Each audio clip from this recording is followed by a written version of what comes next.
Mangkuk ni taruhlah bawah kat osil ni sebab biasanya dia akan ada bilin-bilin minyak keluar lah. Nampak dah terkeluar. Okey, jadi dresap ni kita kena keluarkan daripada sini.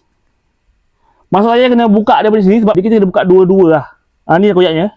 Koyak yang amat menyakitkan hati lah. Sebab apa? Grease bersepah-sepah keluar ke sporem ke mana-mana ke.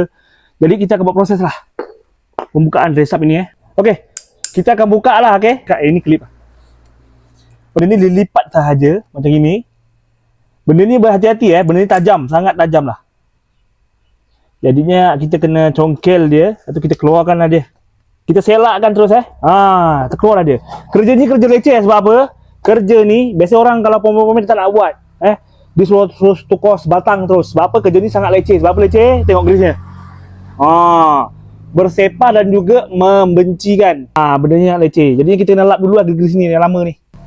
Okey, dia pakai klip C macam ni dia pakai klip dalam ni lah. Dia klip, dia keluarkan lah guna special tool macam ni lah. Klip ni jangan sampai hilang Benda ni dia ada depan dan juga belakang. Dia kena keluarkan lah. Okey, jangan sampai tersilap masuk balik.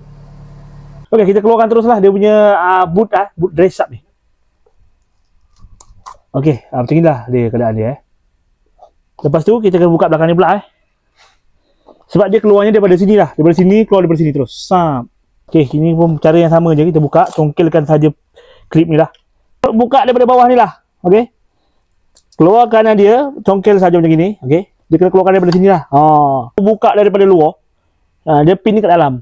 Jadi amat leceh lah. Selagi kita boleh jimat, kita jimat. Okey, nanti aku buat video lagi lah. Aku beli barang dulu. Apa cara gas lah.